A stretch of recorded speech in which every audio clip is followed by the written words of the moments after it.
Mary here with High Song Grows, bringing you Farmer Friday. Oh, you're a big pushy girl there, Bambi. Oh, goodness. So, this week, I think we skipped spring and went straight to summer. It's been about 85 almost every afternoon. So warming up. And like 40 to 50 degrees at night. So I think we are probably well past our last frost. But the garden's been doing pretty good. I have some more Japanese salad turnips, which are very yummy. I have, let's see, there was some red radishes, and then there was like one little bitty head of broccoli left that if I had left it, it wouldn't last till next weekend in this heat. And I think there's one more out there, and then I think I'm going to plant that bed into tomatoes. The plant sale last Saturday was really awesome. We had a great turnout. I want to thank the market board and Deanna and Amanda for all their hard work getting that advertised and put together, and David and everybody else that works on that stuff and puts the market together and gets it rolling. I do have a lot of tomato plants left, so if you're local to me, give me a shout, because I probably have lots of whatever it is. Hi, cat. The baby goats are doing really good. My friend Jeanette came yesterday and just budded them for me, and she let me do a whole video on that. So I can link that in the description if you missed it and you're interested. Because I really like the way Jeanette just buds. She does it really fast and really easy, and the kids aren't nearly as distressed as I have seen when other people have done it. Let's see what else is going on. Lots of gardening work, trying to get things planted out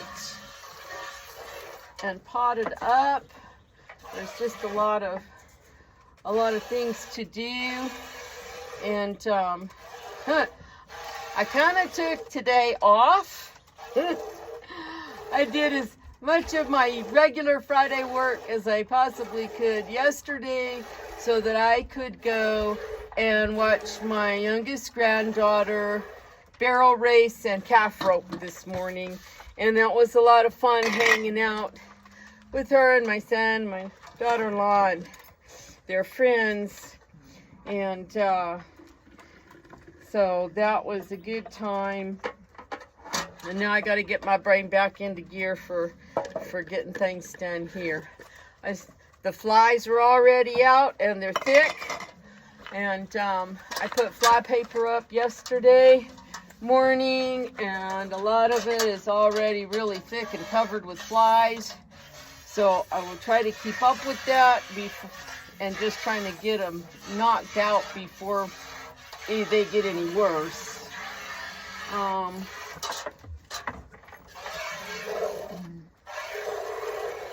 If you don't remember, you didn't see last winter, well, a few months ago, my pressure pump from my well froze and split. It split the housing. It was spewing water everywhere. So I have a gentleman checking into either finding a new housing and a rebuild kit, or buying a new pump. So I'm waiting to hear about that, because we are already kind of dry here in this little canyon.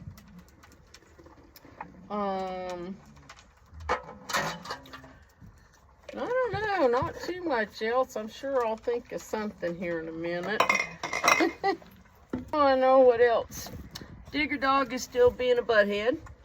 Every time he's out loose, he's digging a new hole under the fence and mangling the weld wire and stuff. So he's back on short leash, meaning that he's either in his kennel or he is on a 10-foot cable tied up or attached to me, because he has no respect for the fence, and until he gets that respect and stays in, not happening. I think the next thing I'm gonna try is called a yoke. And there's 3 pieces of PVC pipe, and they are bolted and made into a triangle that would go around his neck, and they would stick out wider than his head. So that would help keep him from being able to go through a hole the size of his head, which is basically what he can squeeze his body through.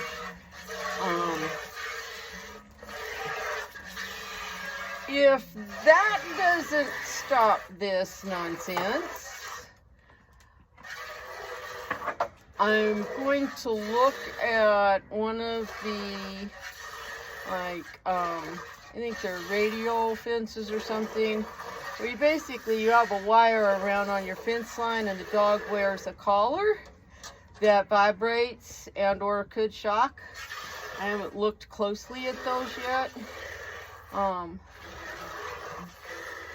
I would need to see how close to the fence, to the wire, I could set it for the collar to vibrate, because I have one area that's really narrow. It's probably not 15 feet across, and with fence on each side of that area, and so it's like a little bottleneck. And if it's going to set off and vibrate 8 or 10 feet from the wire, that would be in problem area, because it would get him no matter where he was in that space. So I have to look into that part. If those don't work out, then my last resort, honey, chill out. We're not done.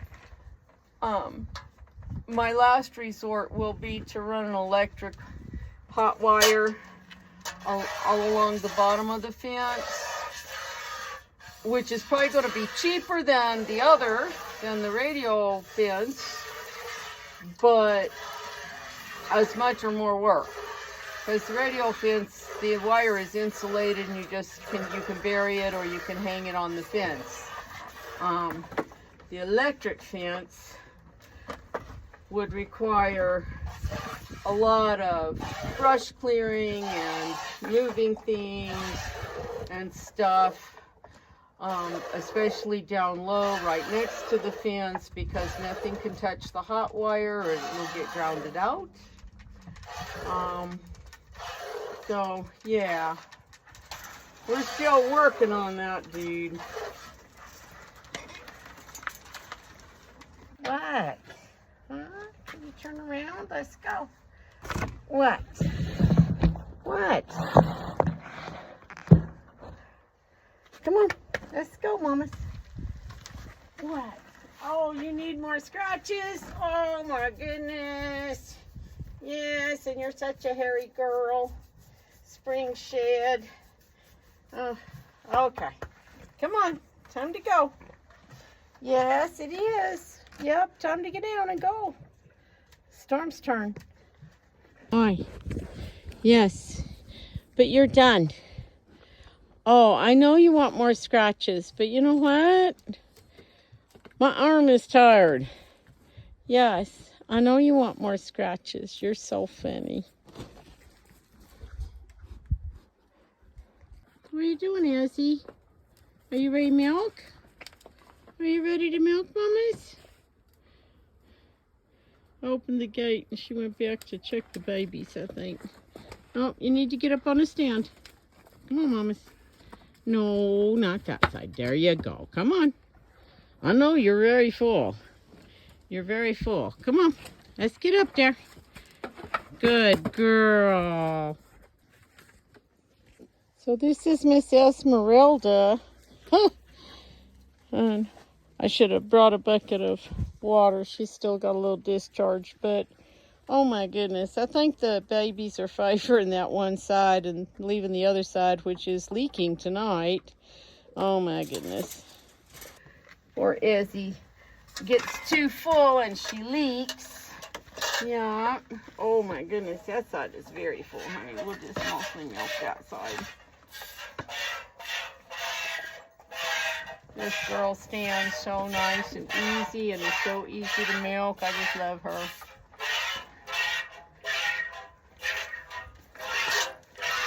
You got a fly? Yeah, I probably need to put some fly spray on you. So that's a good 3 pints right there. The rest of this is foam. And she's still pretty full. I have not been like bumping and stripping her because she does have 3 babies on her. But I have been just sort of milking until the flow is lessened and she's not so full. So she's more comfortable and still leaving a lot of milk for the babies. I have worried that the babies were not drinking enough because she's so full of milk in the evening. But they seem to be growing and they seem to be happy and healthy and they're bouncing and jumping and running around. And I feel like if they were hungry, they would be crying and looking for food and stuff like that. So I think we're doing okay. I will not have time tomorrow, but on Sunday I'm going to try to remember to weigh them again and see how much weight they've gained since they were born. I'll have to double check, but I think I remember it for full-size Nubians, they expect them to gain about 10 pounds a month. So that'd be about 2.5 pounds a week. I would suspect maybe triplets wouldn't gain quite as fast because of competition, but obviously we have more than enough milk. I just want to make sure that everybody is getting enough and is gaining weight appropriately. So we will check up on that. They have been disbudded. I cannot find my really old ancient tattoo set. So I have found a pretty good deal online that has pretty much everything I need for at least the next few years. And so I am probably going to get that ordered so that I can tattoo their ears. Registered dairy goats must have their ears tattooed.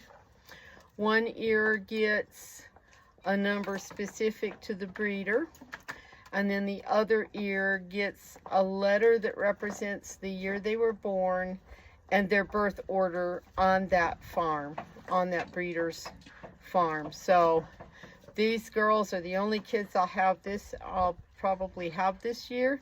So they'll just be, I think the letter is S this year. I'll double check. So then they'll be like S1, S2, S3 in their other ear. So that's required for their registration papers. And then we'll get all that stuff sent off and get that all done. What are you doing there, mommies? Do you need a little bit more out of this side now? Huh? We could do a little bit more. You still have quite a bit of milk in here.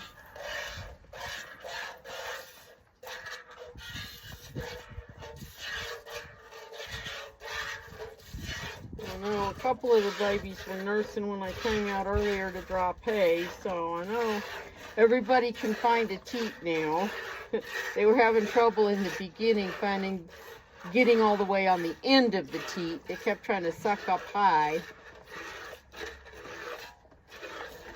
But I think they've all figured it out. Yeah.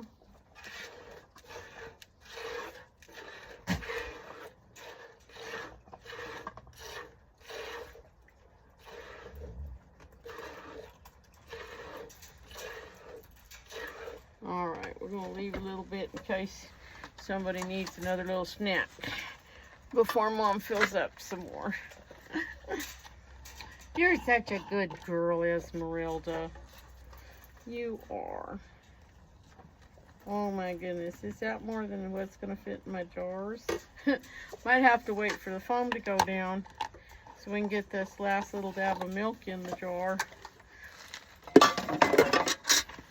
What's she doing, love? What? What's she doing, honey? Oh, you're so cute. Yes, you are. You're so cute. And your eye is looking so much better today. Yes, we are going to put some more medicine in it, but it looks a lot better. Yes. Yes.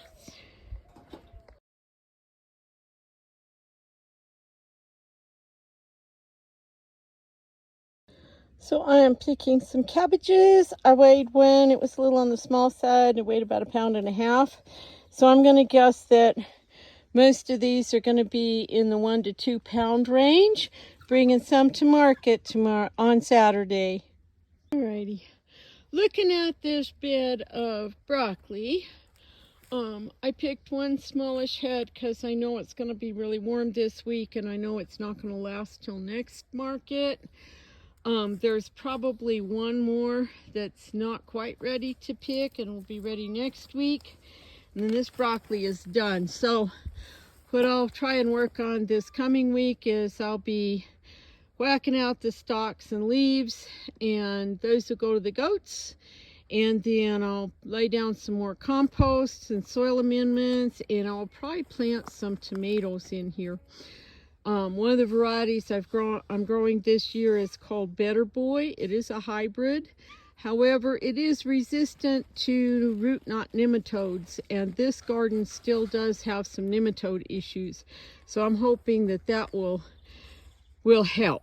So we'll see.